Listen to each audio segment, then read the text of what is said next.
Afternoon, Boston Buddies. Welcome to Brunch with Boston Buddies. Today we have two guests with us. We have 1976 Boston Marathon winner, the race known as the Run for the Hoses, Jack Fultz. Welcome to Boston Buddies.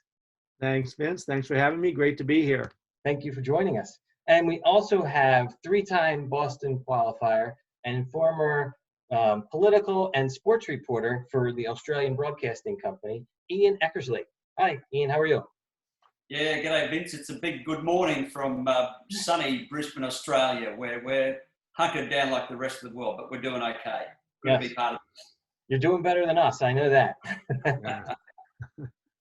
So, Ian is the actual professional interviewer here. So I brought him in to show me a couple of the tricks. So I'm going to let him run the show here. You've been doing a great job, Vince. And look, it's great to hear the stories of so many of the people connected either to Boston or just fitness and running and health generally. But look, I invited Jack to be part of this because he's been a really significant part of my Boston journey. 2016 is when I first ran. So I've been there twice, 2016, 2018.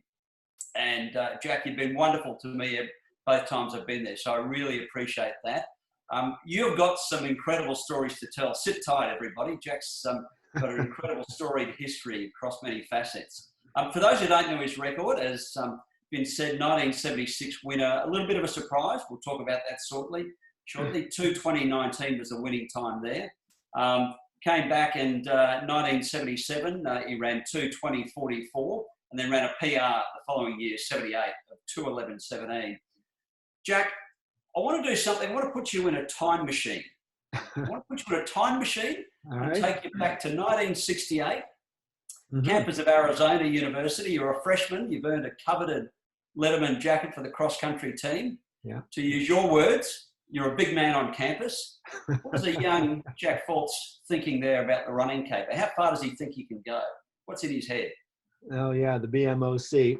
Well, you know, when you're 18 and all the way across the country from where you grew up, you're just kind of footloose and fancy free, and the sky was the limit. But I can't say that I had any long-term goals with my running. I just was on a stream of consciousness going as far as I could, taking it one step at a time. So I was a walk-on at Arizona. They didn't come and ask me to come run for them. I literally walked into the track coach's office mid-year, at the beginning of the second semester. Chuck Taylor high-top Converse basketball shoes, you know, my cotton running shorts, and said, "Hey, I'm Joe Schmo from Pennsylvania, and I want to go out for the track team. What do I have to do?" And of course, coach talked to me for about 5 minutes. He asked me my times in high school, which were, as John Parker, the author of Once a Runner, said, everyone was a 4:34 high school miler. And I fit right into that sweet spot. It was my high school time. So it was hardly a boasting thing. It might be good for a small region in any area. But nonetheless, the coach didn't give me much other than said, the guys are going to be meeting here this afternoon going for a run, so you're welcome to join them. That's about the best I can do for you, and then we'll pick it up later on. So I joined them. They were great. They welcomed me with open arms and took me out on a run, and I'm running along with my Chuck Taylors on or whatever, and they're laughing at my shoes. I said, "Hey, this is what we ran in high school." Nonetheless, that started it all, and I ran some all-comer races that spring on the track, came back in the fall, my second semester as a freshman, and went into the track coach's office. I had kept a little bit in contact with him, if I remember correctly, through the summer, and he said, the NCAA just changed the rules for minor sports like cross country. Freshmen are now eligible for varsity sport. So you run well enough, we can use your help. And so I just kept showing up, and every day, you know, was enrolled in the team. He finally gave me some equipment and a locker. So I was now, in my mind, official part of the team, and started running. At the end of the year, you know, I scored in a couple of meets. I was seventh man a number of times. And I mean, this is D1, and this is my first ever cross country. I never ran cross country in high school. I played football in the fall, and we didn't even have a cross country team. So I didn't really know what it was.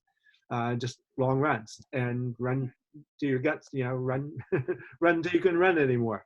So that was my first shot. At the end of the season, they added up all the points, and I was seventh man on the team. So I earned a varsity letter, got my jacket. And as I say, you're walking around a D1 school with a varsity athletic jacket on. By definition, you're the BMOC. So, and being down at the university stadium every day for practice, we got to know all the football players, and they were the true superstars there. So when you're walking around campus with your buddies and you cross paths with some of the football stars who were legends, and everybody just sort of stood back and watched them go by and bowed down to them, and I'm waving, "Hey, Ron, how you doing?"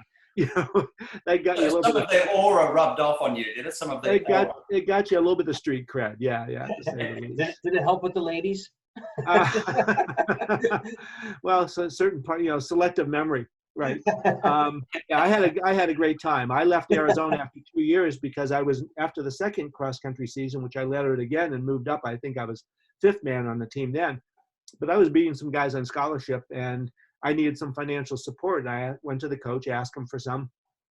Said if I had, I'd give it to you, but all the scholarships are taken right now. Maybe next semester or next year certainly can give you some financial aid. But I worked out a deal back east. So I said, well, if you can't help me, then I'm going to transfer back east to a small school in Ohio. And that was my goal. And that's what I was doing after my 2 years at Arizona. I was transferring back. It was 1969. Year after the Tet Offensive in Vietnam, so the United States was still immersed there. The draft was still very active. The lottery system hadn't even started yet. So I was out of school for 3 months during the transfer process, and I was reclassified 1A because I was out of class. And my classification, each year you got reclassified. I came up, I wasn't in class. They classified me 1A, and a month later, boom, sent me a draft notice. So I was, and for us, you get drafted back then. I was, in our minds, a one-way ticket to Vietnam. Yep. And I was panicking. I was freaking, like everybody else in that situation. And but I was able to talk my way into the Coast Guard. And we used to joke that I could never run for president because I got the Coast Guard recruiter to predate my enlistment prior to my draft notice. Because once you got drafted, you couldn't sign up for anything other than the Army for an additional year and hopefully get your choice of billets. But nonetheless, so it was 4 years in the Coast Guard, and it saved my life, as it turns out. The worst thing could have happened to me, getting drafted. The long story was it led to things in my life that never would have happened otherwise. So I spent 3.5 of my 4 years in the Coast Guard in the Washington, D.C. area. They had a well-developed running program there, and I was already running. So I sought these guys out, and I started going to the weekend Run for Your Life runs and got to know the running community there and started going to these weekend races. Every weekend I'd go to the races. That gave me an incentive to start training. And I had the opportunity to run races. Malcolm Gladwell in his book Outliers, The Story of Success, said the 3 things you need to be successful in anything. A little bit of DNA, a little natural ability. I had enough to tie my shoes and get out the door, and a lot of hard work, which I was no stranger to, and an opportunity. So if I hadn't been lucky enough for that program to exist in the DC area, and I didn't have race opportunities when I was doing all this running, who knows where it would have led? Probably nowhere. But I was able to evolve and develop through those races.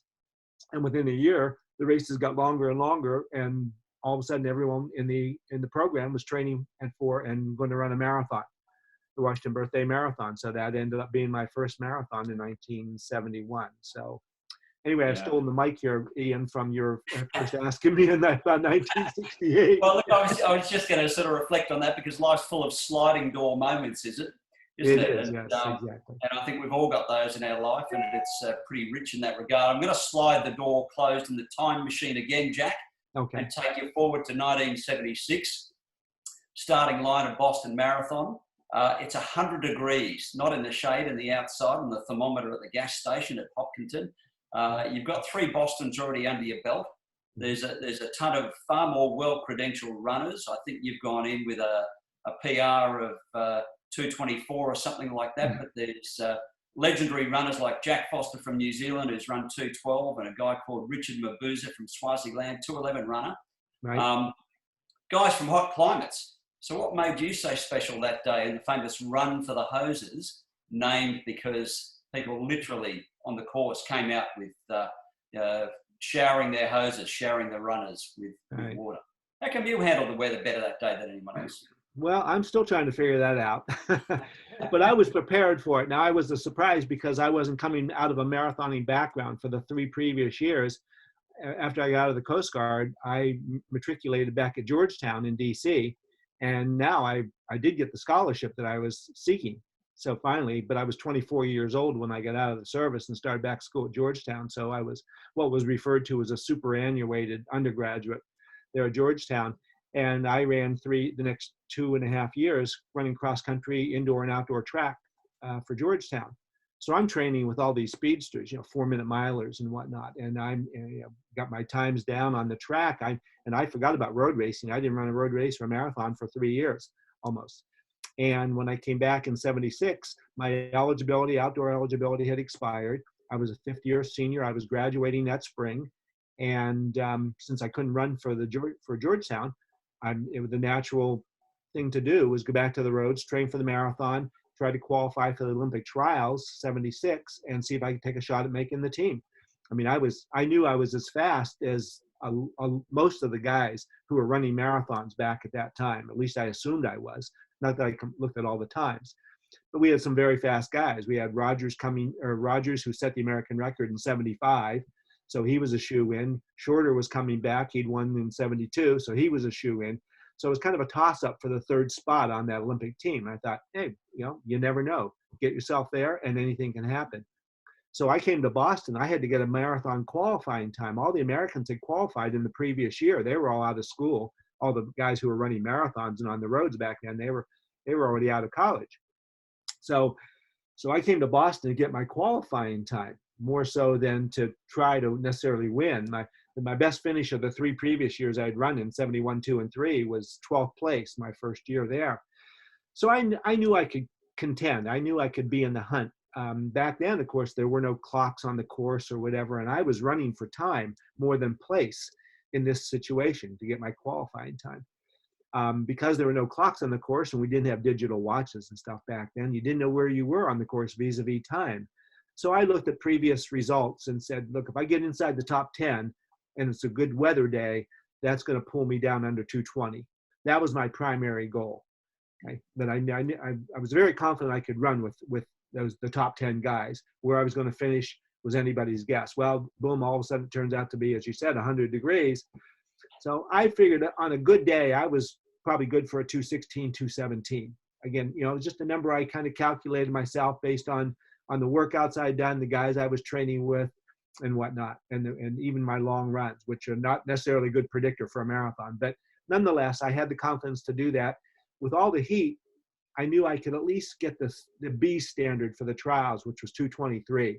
And that gave me, in my mind, a 6 or 7 minute cushion to slow down because of the heat.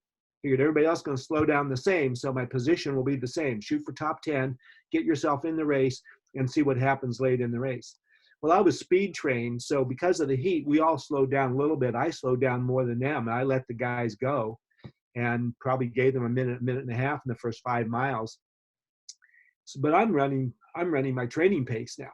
I'm just lollygagging along, having a good time, and knowing that the heat would do damage. So I really went out very conservatively. So it turns out I ran absolutely perfectly even pace, 5:20 the whole way. I didn't know that till after the race, but my 2 halves were only 17 seconds apart.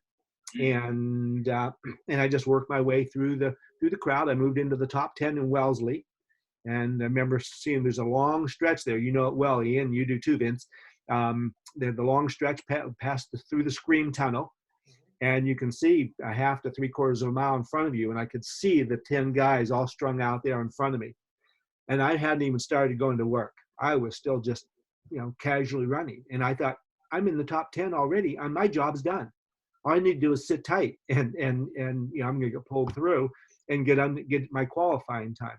And then, of course, the guys up there started melting and coming back to me. And each successive one you pass, you start running the numbers. I'm in 10th. I'm in 9th. I'm in 8th. I'm in 7th. Whoa, this is starting to really look good. 6th, 5th, and all of a sudden I'm in 4th place. And the 2 guys in front of me are running together and sort of melting as well. So right about that spot, the 17-mile mark, Billy Squires, the coach of Greater Boston Track Club, and I didn't know him then at the time. I knew of him, and he coached Rogers and Greg Meyer and guys later on. But he came running out, I remember, and he handed me a bunch of ice. Said, "Here, rub these all over your arms and help you cool down." So I did for a while, and then I was passing those two runners to move into second place. I handed one of them some of the remaining ice I had. "Here, you need a little help," that kind of thing. And made the turn to Firehouse at a little past 17-mile mark and looked up, and boom, there was Mabuza. It was the first time I really saw him since Wellesley. And he was the race leader. You were in second by this point, so yes, you're getting exactly. excited deep down underneath, I'm sure. I was getting very excited now. I went into the race thinking top 10, and now all of a sudden I'm thinking I'm going to win this thing, because Mabuza was coming back very fast to me as well. And he was on the wrong side of the road for running the tangent. So I figured, he's not fully coherent if he's not running the tangent. And I mean, that was my speculation, but it was probably turned out to be true, because I closed on him very quickly. I was on the other side of the road because I was running the tangent, and we looked at each other, our eyes met. And, typically as a competitive athlete, you're thinking, take that. But it wasn't that at all. I felt compassion for the poor guy and empathy, because I knew in his eyes, you could see it in his face, his race was over. Yeah. And he'd been leading the whole 18 miles. And you just felt, because we'd all been there, right, at other times in our career. And I thought, well, it's not his day, but now I'm leading the race, and I still felt absolutely great. So I just kept running along. I did run into a bad stretch for a while. My calves started cramping around 22-mile mark, but I was already over the hills. Mm-hmm. Jack Foster came back after the race. He got fourth. And as you said, Ian, he'd won the Commonwealth Games the year, or took second, I think, in the Commonwealth Games the year before, and ran his 2:11, which was the Masters world record at the time. So he was the odds-on favorite to win. He and Mabuza and a couple other guys. And coming out of hot climate, they were here to run Boston, but also to stay in this region to train through the summer and be here for Montreal, be fully trained and prepared for Montreal. So that's why they were all there. But and Foster said afterwards, he didn't know who I was when I went by him. He says, "This guy's going to blow up in the hills." So, it could very well happen, but fortunately it didn't. It was just my day. All the stars were aligned. I backed off a little bit, let my calves recover. And by that time I was on Beacon Street past Cleveland Circle with 4 miles to go. Came down Chestnut Hill Ave and made a sharp turn onto Beacon Street. You remember that region. And I literally made too sharp of a turn and started running down Beacon Street on the westbound lane. So the people with the spectators were all screaming and yelling, "No, yeah." I had to stop and turn around and come back around, get back on the course. And then it was just straight down Beacon Street for 4 miles, and people were yelling, screaming. They still said fewer garden hoses out there, but the temperature had dropped now to 78 degrees. Which by marathon standards is still warm, but relative to what I'd been in, and it was a cooler, drier air as well. And the people had been yelling too. They'd been getting weather reports on the radio while I was racing. They kept telling, there's cooler air on the other side of Boston College. So, and it definitely felt much more refreshing. There were fewer garden hoses out there, but I didn't need them as much at this point. So now, before you get to the finish line, Jack, let's just rewind before you get to the finish line, because it wasn't just Mabuza who didn't know you. It was also the press truck ahead. Your number had washed off in the amidst all the showers, and the press truck didn't know who you were. And I love the fact, tell the story, you played a bit of mind game, cat and mouse with the journalists and press reporters. They were drinking beer and asking who you were. They didn't know. Well, good. Well, thanks for bringing that up. Yes, and I often will tell that story. When I took the lead, by the time I took the lead, I had cut my bib number down into 2 digits. And my bib number was 14. But because it was so hot, I figured, well, I don't want a big block here of air breaking the air, cooling air. So I cut them down into 1 and 4. That was actually Bill Rogers' number from the year before, interestingly enough. But nonetheless, they had curled up, so they ostensibly were not visible, and nobody knew who I was when I took the lead. But I was still at Georgetown. I had Georgetown across my singlet, so I figured, well, they could look down the list and find that. So I wouldn't tell them who I was. It did become a small game of cat and mouse, and it was a nice cognitive diversion. That was what was going on as well. But again, I was feeling very good, but it was a fun game. I was corrected, by the way, subsequent to me telling you this story years ago when we first met. Jeff Johnson, who took a lot of photos on that I have seen since the race, and was Nike's first employee. He's still an amateur photographer and a coach in running, but nonetheless, he reminded me not too long ago that he said there was no beer on that truck. It was all soda. I take his word for it. But nonetheless, so they were preserving their reputations. Far be it for journalists to think they should be associated with beer. Precisely. Well, maybe they were waiting till after the race to indulge a little bit. But nonetheless, so to their credit, I'll take his word for it. Nonetheless, yeah, they didn't know who I was, and so it took them a little while. And it was Jeff Johnson who actually figured it out. Initially, they saw the Georgetown name, and my roommate at Georgetown and teammate who got me into introduced me to the Georgetown running program, because he and I would run against each other in some of these local road races in the DC area when he was between seasons at Georgetown. That was how I first got to know them. And so, but he was known on the East Coast. He was from Long Island. He was a good marathoner. He'd run Boston a number of times before. His name is Justin Gubbins. And the marathoners, the road runners up and down the East Coast knew Justin. And they knew he was affiliated with Georgetown. So when they saw Georgetown, they thought, Justin, you're Justin Gubbins. And little did they know he was my previous roommate and teammate at Georgetown, and instrumental in getting me into this, introducing me to the school.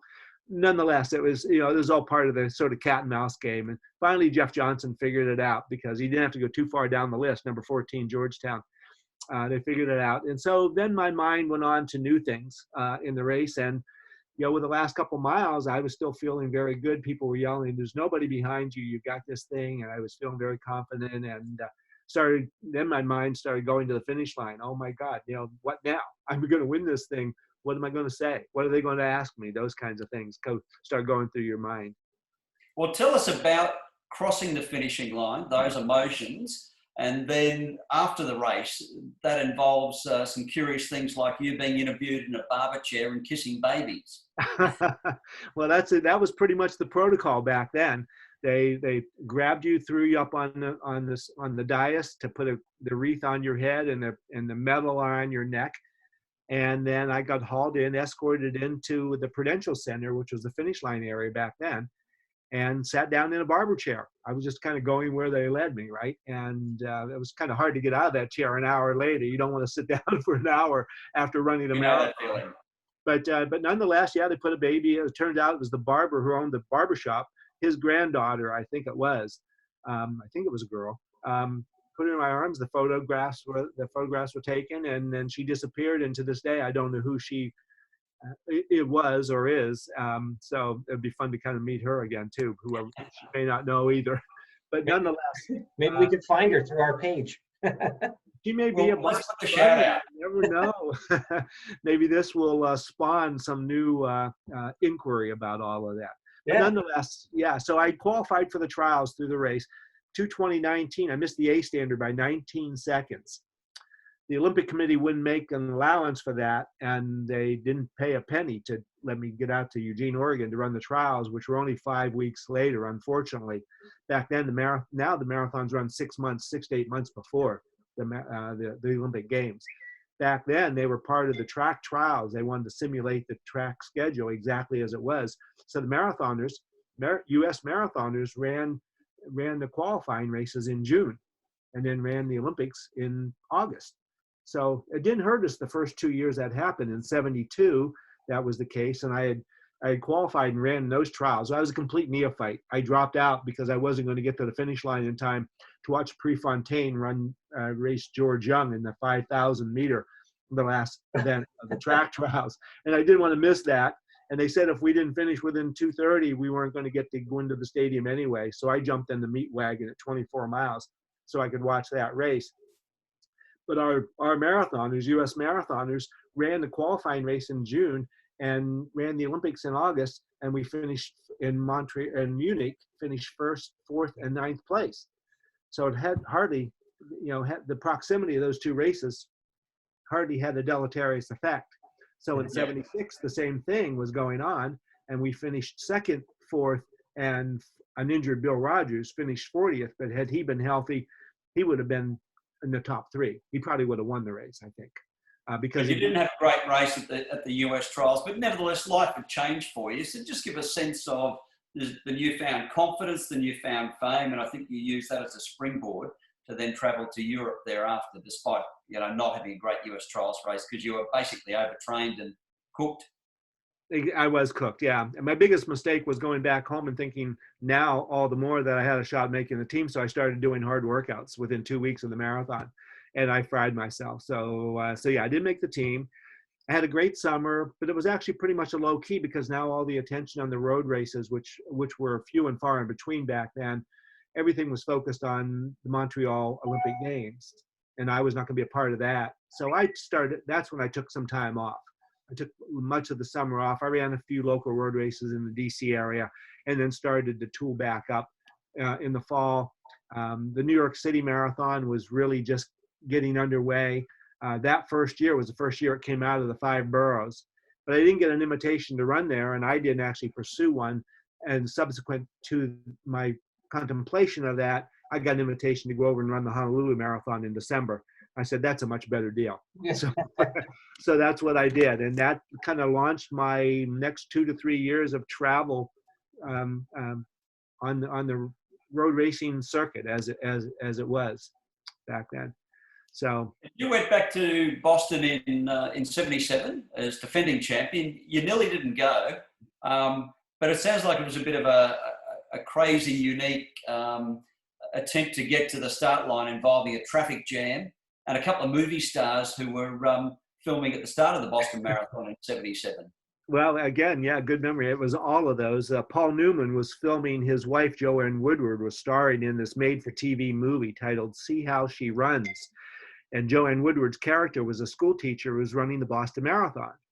And she, you know, I mean, it was actually a pretty good movie.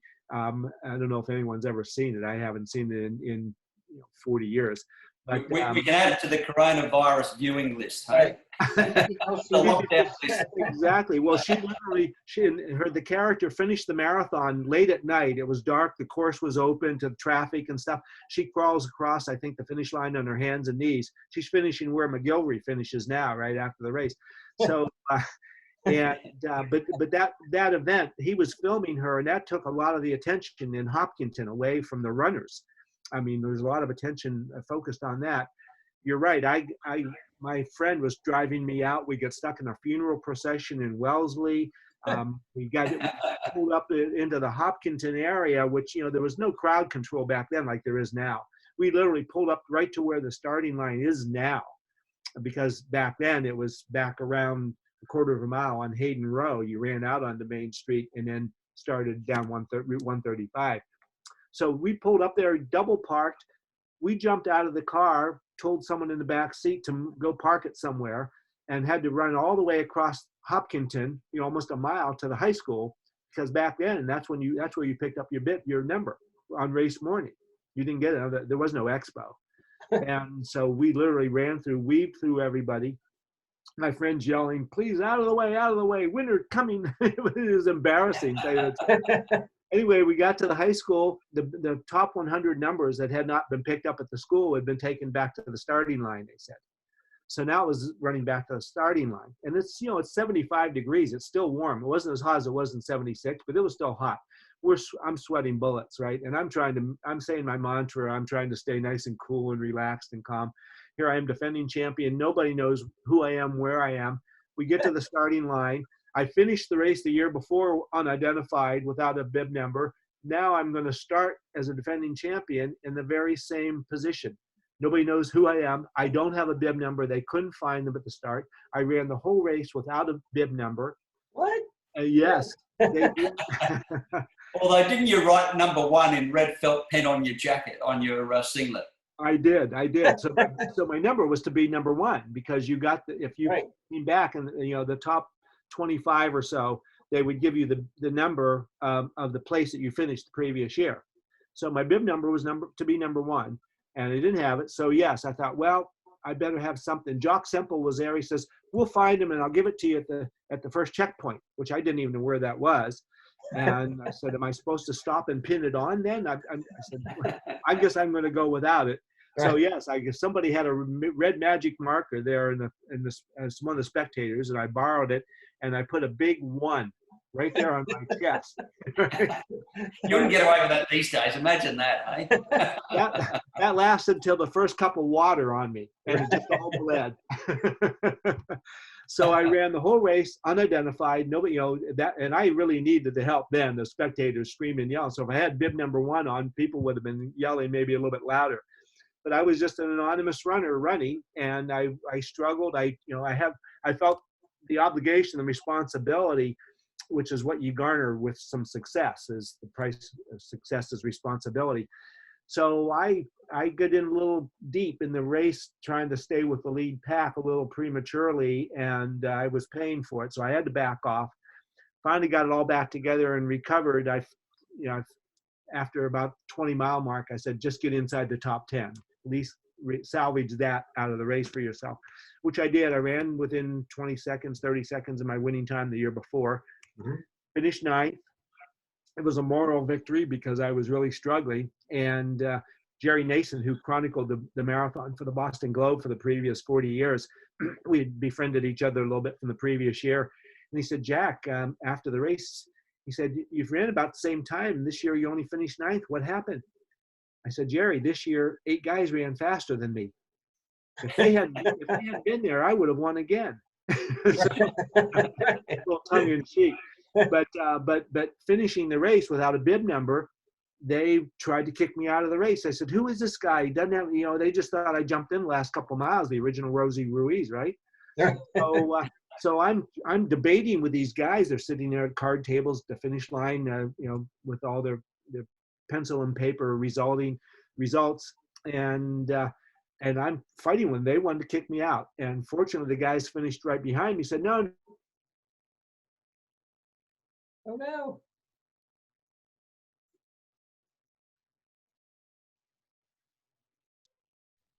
Sorry about that. We're good to go. So, Jack, it seemed extraordinary that at the end of the 77 race as defending champion, they didn't seem to recognise you, but I gather that was due to the fact you had a mustache in 76, but not in 77. So that all seemed a bit crazy, but then you wanted to come back in 1978, not as defending champion. You're a 2:20 runner by then, but you thought you had a lot faster time in you. So there was the challenge there for you to go closer to, 2:10, wasn't it?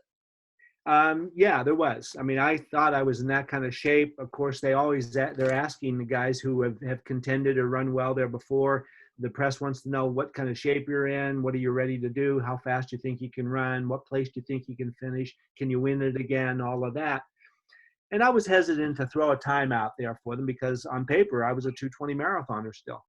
And so they really pressed me, and I said, well, if the weather conditions are as good as they look like they're going to be, and I have my day, I'm in the best shape of my life by far. I haven't run too many races this spring, so I don't have anything really concrete to go on. But yeah, I think I'm ready for a 2:12, and that opened some eyes and dropped some jaws. As you're going to, it's an 8-minute PR. And I said, well, you asked me, and I got to be honest with you, and I don't want to put any undue pressure on myself. I'm going to go out and run my race, and we'll see what happens. And again, boom, it was like catching lightning in a bottle almost. I ran, for me, what turned out to be really the perfect race, very even splits. I was in the second pack, and I knew we were running close to 5-minute pace. We got to the 10-mile mark, near the 10-mile mark in Natick, and I think it was Natick, and Framingham or Natick, somewhere in there. But anyway, there was a big sweep clock on looked like one of those big old thermometers that they put on a tree. And it was a clock, and somebody in the group yells, so we're at 10 miles mark. And the race started at noon. So we've been approaching 1 o'clock, right? So we've been running for almost, 50 to 60 minutes. Well, sure enough, the clock actually said 10 to 1, 12:50. And somebody in the group, in my pack, in the second pack, we could see the lead pack. We weren't that far behind them. Somebody yells, hey, look, there's a clock. Somebody else said, did anybody get the time? Meaning the split. But they said, did anybody get the time? And the third guy said, yeah, I think it's about 10 to 1. So you knew you were running fast, 5-minute miles. I got the humor of that. He wanted to know the split, but he said, what's the time? So 10 to 1. Anyway, we were about the 10-mile mark in 50 minutes. So I knew we were running close to 5-minute pace. I said, we're under 2:12 pace right now. 5-minute pace is 2:11. And I was feeling as good there then as I was when I was leading the 2 years earlier. But I was now surrounded by guys who were all flying, and it felt great. And I just kept on cruising. Finally, the lead pack started breaking up. The pack I was in started breaking up and whatnot. I just stuck to my guns, we got to the screen tunnel, and guys all started to surge, and I tried to just shut it all off and let them go, reeled them back in by the time we got to the other side of Wellesley. And about the 22-mile mark, the whole lead pack had kind of broken up and spread out. And Jeff Wells came up on me. Jeff Wells ended up finishing second, 2 seconds behind Rogers, closed almost a minute on him in the last 4 miles. And I was with Jeff at 22 miles, and the press bus came roaring by me. He gapped me by a little bit. And again, I was keeping my eyes on him, planning to reel him back in, but I wasn't quite able to cover them move. I was comfortable where I was, but I couldn't run any faster at the time. So the bus got between the two of us, and I never saw him again. I followed that bus all the way down Beacon Street. We passed each other 3 different times. And back then, there was no crowd control. So it was like being on a bike in the Tour de France in the mountain stages where it's single file and all the spectators are squeezed in, and literally was single file for us to run through. Well, there's room for a runner, but not for a bus. So the bus got stuck in the crowd. So I'm literally turned sideways, squeezing between the spectators. They're trying to jump out of the way on the press bus. Yeah. And this is down Beacon Street in the last 4 miles of the race. So finally I pulled out in front of the bus after the first time. I'm now running freely and squeezed between the spectators, but there's room for me to run. And finally the bus breaks free. Turns out the press bus had all the BA officials on it, and they were scurrying to try to get to the last checkpoint before the lead runner. It wasn't going to happen, and it didn't happen. It was the first time from what I understand, that ever happened. Nonetheless, they were scurrying. So the bus pulls up behind me again, starts beeping his horn, get out of the way, get out of the way. So I grudgingly pulled over to the side. I didn't pull, I just kind of ran over to the side, but I was still running. That didn't disrupt my stride. But once he got beyond me, and then another quarter mile, there he was stuck in front of me once again. That did break up my stride. I never had to stop running completely, but I was chugging along behind him in the big blue plumes of smoke and exhaust. Wow. And finally squeezed beside him the second time, passed him the second time. Now I'm out in front of him. He breaks free from the crowd. He catches me. We're now at about the 24-mile mark. He comes up behind me. He starts beeping the horn once again for me to get out of the way. And I said, no way. I'm not getting, and boom, I flipped him off. I said, I'm not moving. But he was very persistent, and he was bigger and louder than me. So I finally pulled over, and he goes roaring by me. And finally, now the crowd had thinned out enough. There was enough space where he didn't have to stop again, get stuck in the crowd. So now we finally get to Audubon Circle, which is just before the overpass over Mass Pike down into Kenmore Square. So we're about the 24 3/4 mile mark, roughly, right? So he's now sitting in the middle of the road, but there's room for me to run around him. I don't know why he's stopped. It's in the wider area on Beacon Street. So I decided I better pass him on the right-hand side this time, because the road bends to the right as you go through Kenmore Square, once again thinking of running the tangent. So I'm right beside the bus, and he starts to accelerate. Apparently the bus driver didn't know I was there. He's pulling over to the side of the bus, going about my speed. I'm banging onto the side of the bus every 4th step, as boing, boing with those big metal buses. And I'm just trying to let him know that I'm there, but keeping my mind in the race. And he's running me right off the road, because he's just pulling over the side of the road to let the guys on the bus off the bus. He doesn't even know I'm there, apparently. And so we finally get to the top of the bridge, right at a 25-mile mark, and he stops. And I think finally this is over, and I'm proceeding near the front of the bus, and he opens the door. It's one of those old buses where the door swings out wide for the bus. Nearly wiped you out. Right in front of me. Scotty beamed me through. Somehow or other, I ended up on the other side of that bus, pulled one of those little football moves, I guess, jumped and twisted. There was a National Guardsman standing right there. He jumped out of the way. Somehow I landed on my feet, didn't fall down, looked up, and right then somebody yells to me, and I could see down the stretch into Kenmore Square. Somebody yelled, "That's third place in the lead of that group." So I just put my head down and started to go because I still felt fine. Mm-hmm. And I got 2 of the 3 guys through Kenmore Square, Kevin Ryan and Randy Thomas. And Randy Thomas ran at UMass, University of Massachusetts in Amherst when I was at Georgetown. So we ran against each other collegiately in years earlier.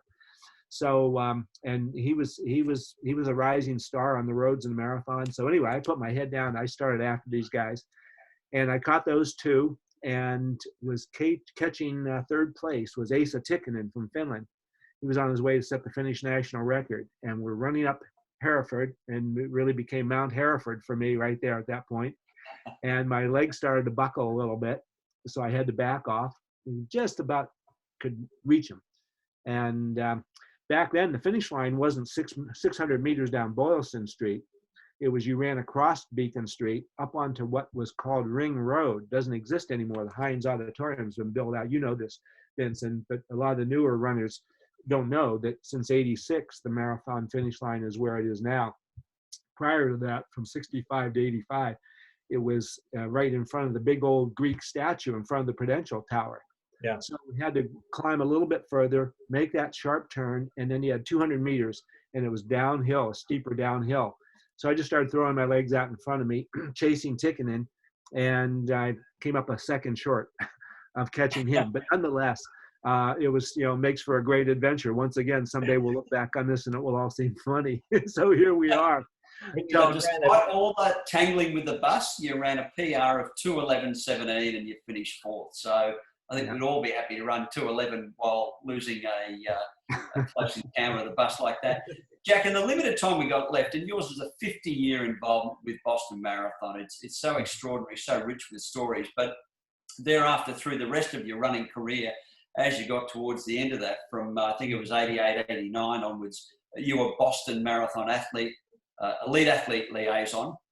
Right. Lots of stories to tell there, but I want to hear the one about the day you ended up at the White House running with the president. Oh. And then shortly after that, I want to have a quick chat about Dana Farber in the short time we've got. Okay. All right. Well, so yes, I was the athlete liaison for the BAA for about 88 to 96, so 8 years. And President Clinton was in office at the time, and he used to go out and run on the streets of Washington. He'd run from McDonald's to McDonald's, and he was well known for this caper. Finally, the Secret Service convinced him to run only in secured areas and get off the street. He's going to get shot. So he started doing that. And he also, while I was the elite athlete liaison, I was responsible for bringing in 4 of the 6 athletes that he ended up inviting down to the White House to run. The first male and female finisher, the first master male and female, and the first wheelchair male and female. He invited all them down to the White House to visit and do a little run, a little photo op and whatnot. And I was at Georgetown, as we talked about earlier, when I won Boston, and Bill Clinton went to Georgetown as well. He graduated from there in '68. So I thought that's a natural fit. The person who has the titles that I have right now, Georgetown alum, Boston winner, and the athlete liaison who brought these athletes in or who, administered their presence at Boston, probably should be part of the entourage. But I couldn't convince them to take me. So I jokingly said, well, I'll get my own audience with the president, jokingly, and never thinking it would happen. Well, 96 was the 20th anniversary. The 20th anniversary of my win at Boston or of my graduation at Georgetown, and they invited me into the Hall of Fame, Athletic Hall of Fame at Georgetown. Wow. So I said, well, here's my opportunity. So I contacted the Georgetown and said, look, why don't you see if you can arrange something with the White House and have Clinton invite our whole class of inductees into the marathon, over to the White House. to go for a run with him, as he was doing with the marathon winners from previous years. So I was very persistent at getting them to do that, and lo and behold, they invited us over. So we were down for the whole weekend for the Hall of Fame induction and all the ceremonies. And Monday morning, they said, if you can stick around, he can only see you Monday morning. He's busy all weekend. So, well, I think we can arrange that in our schedule. So we went over Monday morning, and sure enough, went into the White House, 7:30 in the morning. He comes sauntering down in his workout gear. He's got a mug of coffee, comes down, introduces himself. We chit chat. Said, okay, let's go for a run. So we walked out backside of the White House. We were supposed to get into some vans and follow the beast, the presidential limo. And he said, hey, there's 5 of you and me. There's 6. We have bench seats in here, or bench, things in the limo, 3 and 3. So we can all fit in. You guys get in the limo with me. So we rode across town in the limo, yakking it up with the president. Right? We get out. We went to a place called Fort McNair. It was a secure area there in D.C., military base. They had Secret Service running around our group. We ran, I think, 3 miles, and we're talking about Whitewater was going on at the time. I remember peppering him with questions about Whitewater, what was going on. It was amazing. And he's, as a political reporter, I would have liked to have been you there, Jack. I would have been peppering some questions as well, and we all know what Whitewater led to thereafter. But anyway, continue on the story. You got running with him, you got back in the limo, and then it didn't end there. You got a bit more time around the White House, didn't you? Yeah, exactly. We took, in the limo driving back, those guys are sweating up a storm, myself and the other runner who was in the group, we hadn't even broken a sweat, but he's passing around Poland Springs water to all of us, chit-chatting. We get back to the White House and he invites us into the Oval Office. So we're in there for 45 minutes or so, or longer maybe. And he's showing us all the knickknacks and whatever. It was unbelievable. I'm thinking, don't you have a world to run or something here? People are coming. He wasn't watching Fox News, but he was giving you the tour. Exactly. So no, Clinton and Fox News weren't. If the equivalent existed at the time, there would not have been a match there. But regardless, he was fabulous. He was great then. All the scandal and stuff hadn't surfaced yet, so we were all in love with him, and he was very progressive, very popular president. Economy was in the black, and everything was going right for us. And then, of course, things fell apart after that. But nonetheless, it was an incredible experience, to say the least. And came back from that. I was still working on the marathon, and I think that was the last year. And the '96, of course, was the 100th running of Boston as well. So I was still working the job as athlete liaison, but I was determined to run that year. It was the 20th anniversary of my win. So I did run it, but it turns out I was supposed to hand off all my responsibilities, get a good night's sleep, be poised to run the race that I was at least fit to run, which was not stupendous, but it was, I'd been training as best I could for it through the winter.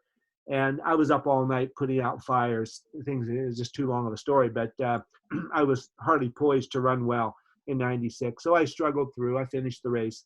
That became my mantra the last 6 miles. Just finish. Who of us has not been there at one time or another? Did hanging out with Bill Clinton, did that help with the ladies? One would think it might. I can tell you, he told some pretty good off-color jokes in the limo. You could get away with it in those days. Oh, yeah. Jack, and of course, pretty soon after, through personal connection, you, I guess, were a bit of a trailblazer at the vanguard of fundraising, charity fundraising for marathon running, and got involved in Dana-Farber charity. And in case you forget to mention it, that's something like now a 30-year involvement and getting runners, hundreds of runners every year. You've now raised over $100 million for Dana-Farber cancer research. It's an extraordinary number, but quickly tell us how it started and how rewarding has that been for you? Because I guess it's your way of giving back. Well, as it turns out, it is. And it's what gives the most meaning to my running career, and whatever small accomplishments I had in that. This not to use that expression, but trumps that by light years. It was back in '89 when I was still the elite athlete liaison. But a young friend of mine who I coached when he was in junior high school, he was now a freshman in college, and his best buddy, who I knew of and had met once, was in and out of treatment at Dana-Farber Cancer Institute. The Jimmy Fund Clinic there is the pediatric clinic for patient care. It's also the name of their fundraising arm. But nonetheless, so Seth was in and out of treatment over the years. Unfortunately, as a freshman in college, he relapsed. He went in for treatment and he didn't survive his cancer. So my friend Mike called me, informed me of this, and after the fact, he had gone over to Dana-Farber and told somebody there he met of this incident, that he lost his best friend who had been treated there, and he wanted to come in and volunteer, do whatever he could to continue to fight the fight, raising money for cancer research and treatment at Dana-Farber. So the guy he met at Dana-Farber who listened to his story was a Boston Marathon qualified runner. So after listening to Mike's story, he said, "Why don't you run the marathon next spring? I'll run it with you, and you can raise some money in your friend's name, and that'll give you a real complete experience. Doesn't matter how much you raise, little or a lot." And fundraising in athletic events was in its infancy back then. You didn't hear very much about it. So my friend Mike called me, told me about all this, and he asked me if I would help them train for the marathon. His friend was a good runner, so he didn't need my coaching, but Mike wanted it, and asked me to help them raise money, maybe get into the race. So it happened. He ran the race. He raised a ton of money, $35,000, which back then was it's six figures by today's standards. Yeah. And ran the race, ran a good race, and that captured the imagination of some trustees at Dana-Farber who knew the employee who ran, and they congratulated him and then charged him. They said, "If you get some of your friends to run next year, we'll give you a $50,000 challenge grant, and all the money will go to the research program at Dana-Farber that they had started several years earlier, back in '87. So I had become friends with this other guy, Greg Gross was his name, and so Greg and I stayed in touch through the summer. He said, "Look, we're going to do this. We're going to try and get some runners to run the marathon next year. Will you stay involved, help us recruit some runners, help us train them?" And I said, "Absolutely. I'd be delighted to be involved." And so that was 1990. That was the first year Dana-Farber had an official, unofficial team, because the BAA was 4 years yet to start their official charity program. Mm-hmm. There were a couple of small organizations that they gave entries to run, to raise some money, but it was really under the carpet, so to speak. They didn't broadcast it, advertise it. Some people knew it was no big deal, really. So anyway, in the 3 or 4 years we led up, finally we had 100 runners on our team by the 4th year. And so the BAA started the official charity program. It's a whole story behind that, but it was also a means to an end, as well as just a good magnanimous thing for them to be doing for the area charitable organizations. So nonetheless, we got the BAA and Dana-Farber already had a good relationship. The BAA Jimmy Fund Walk already existed. That started in 1990. Mm-hmm. So people walked the marathon route in September and raised money for the Jimmy Fund at Dana-Farber. So there was already a relationship between the BA and Dana-Farber. And so now I was on board. I was the coach of the team, and we were recruiting more and more runners. So we got a good block of runners. My girlfriend at the time, now my wife, ran on the team the first couple of years, and she has a number of degrees, very skilled in organizational management. And so we finally outgrew the development office at Dana-Farber's ability to manage this thing. So they went outside, and so we have to hire somebody to do this. And she ended up getting the job, not the first year, but the second year. And she's been the director of marathon running programs at Dana-Farber ever since. Wow. So that was 94. And now fast forward, as you said, Ian, we started in 1990. So last year was our 30th year. This will be our 30th anniversary, 31st year, or whatever happens. But we just went over, we raised last year about $6.8 million for that year alone. The team has 500 plus runners on the team every year. It's massive. And we went over, in our 30 years, as you said, Ian, $100 million, 100% of which goes to the Claudia Adams Barr program and basic innovative cancer research. So this money funds young scientists who don't have a track record to get funding from the NIH or other federal agencies to build their lab and to promote, to continue to advance the research that they're doing. These are young, brilliant, PhD medical people who have really brilliant ideas. They already have a running start, but they still need seed money to build their labs and to advance their research. And so from that, then the bigger research continues to go on, and some really incredible outcomes have been achieved from this preliminary basic research that's funded by our program and our team. So to this day, that is what's going on. And of course, all the charitable organizations have taken a major hit with the postponement of the race. Now, fortunately, we were only 5 weeks away from the race when the postponement was announced. So most runners who were running for charity teams and raising money, a lot of their money was in. Maybe at least half, probably 2/3 of ours was in. We were already above $4 million on our way to 6.25 million, which was our goal. But we had anticipated getting closer to 7 million. That was our unofficial goal and wish goal. But as you can imagine, once the postponement was announced, fundraising ostensibly stopped. Yep. For multitudes of reasons, not the least of which was the people who they would go to looking for sponsorship dollars now had to put their money elsewhere. People were losing their jobs, didn't have the money to put out. Some who still had the wherewithal to donate were now donating to the coronavirus cause, understandably, and the runners were a little reluctant to be asking money for a cause other than that, because the focus was so much on the pandemic, understandably. So we let that really just settle out for a month almost, and are now encouraging people, because if the September 14th race happens, we're getting into 18 weeks prior to that. So people's training programs start gearing up now, although they still have largely the fitness that were taking into April. So the need to really start gearing up this early on is not of critical importance. But the fundraising aspect of it is, and it's for cancer research, for other charitable organizations, it's for other very valuable, important causes. And those causes, those diseases or whatever, are not doing shelter in place. They still Right. need funding. So we've encouraged and supported our runners to find ways to go out and creatively continue their fundraising.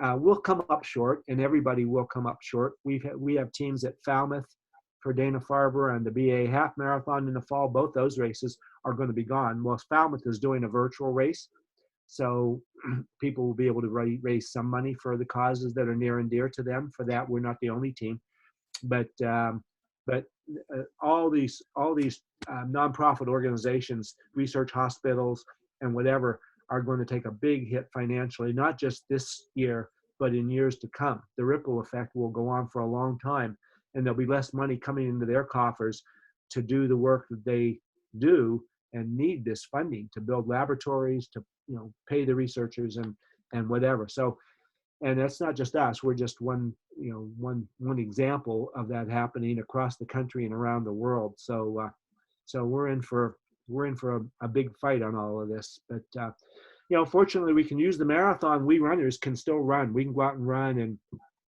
find some daily peace in that regard and maintain our health and stuff. So we're very fortunate in that. And I'm sure, Vince, you've seen it through all your Boston buddies and all the other marathoners, Ian as well, that they basically have made lemonade out of the big lemon. The positive spirit that the runners that I am involved with have demonstrated throughout the course of all of this has been nothing short of astounding. All the while maintaining their vigilance. Many of them have patient partners. Some of them are running in memory of families and whatnot. So they maintain those contacts and support each other through all of this, but able to use the running as well as a survival mechanism as much as anything else, a coping mechanism. Yeah, that coronavirus is just like that bus in front of you in the marathon. It's just an obstacle. You got to get out of the way. Exactly. Yes. Yeah. Yeah, Well, Jack, I'm sure there's tens of thousands of people and families out there, probably hundreds of thousands, who probably don't quite know who to thank for the cancer research, which has made a difference to their lives or family lives. But we're putting it out there that one guy, Jack Fultz, and a whole army of people in and around him for the last 30 years have made a difference. So 100%. well done. Well, Well done. thank you both. I mean, I'm a small cog in a big wheel here in this whole thing, but as I say, it's I'm delighted that whatever accomplishments I had in the running world led me into this, and so that my running career is extended, so to speak. I'm able to leverage it in a way that is meaningful to a lot of people, and playing a small role in saving lives. So I'm very honored to be able to be doing what I'm doing now. Yeah, that's tremendous. We, on behalf of all the Boston Buddies, we thank you. We've got a lot of people that run for Dana-Farber in our group. So I know of some of them for sure. Yeah, so appreciate all you do for that. That's just amazing. Again, I'm talking with a lot of the runners these days, and a lot of the elites, and they contribute back so much. That's the one theme I keep seeing, is how much all of you guys give back to the community. Whether it's Deeks Foundation, Dana-Farber, Dave McGilvray raises millions of dollars as well. It's just amazing what you guys have been able to accomplish all through running. Well, you guys too. You play a very significant, important role in all this. In what you've done with the Boston Buddies. Bringing all these people together, creating a whole new community out of running, and so people have established relationships that they'll continue well on, through the rest of their lives, and would never have happened had it not been for your impetus here. And Ian, likewise, what he's been doing down there in Australia with helping Deke and connecting them with us over here. So it's mutual admiration society here. Yeah. Well, we all just want to get back to the starting line of a Boston Marathon. Whether that's I won't be there September this year, but fingers crossed next year. So it's been a pleasure chatting with you, Jack, and I hope there's some inspiration, motivation, and a few chuckles there for the Boston Buddies as they tune into this. Yeah, I think this was great. I think you've got a lot more stories to tell. I'd love to have you back on someday. Oh, thanks. I'd love to come back on. Yeah, there are many more stories where those came from, and as we constantly joke about this. Bobby Hodge just came out with his book, and was hoping to release it during marathon weekend. Unfortunately, that's postponed as well. Yep. But a collection of all the stories through his running career and whatnot, and it's more for me. It's more as important as telling those stories. People like to hear the stories, like to share them. Kind of gives meaning to the whole experience. But the lessons that are learned through the experiences, I think, are the more universal dimensions of that. Yep. And those are the more salient components of why I would want to write a book. There are only so many people who wanted to listen to me gab, tell my stories over here. But if you learn something through the process and you can share that, and people can then map that onto their life and their experiences, maybe avoid some of the mistakes that we made. Mm-hmm. And that's true for any of us, anybody in the teaching situation where you can relay your own experiences to other people. Do it in an entertaining, but in an informative and educational way as well, as I think is what will give real rise to that. And that's my impetus for doing it. And I need to buckle down and start employing the disciplines of a marathoner to get that as well. Well, let us know. Let us know when it comes out. You got 11,000 readers ready to get it. My, oh my, that group has grown. So congratulations to you, Vince. Thank you. And thank you, Ian. Thank you for organizing this. Thank you for showing me the way.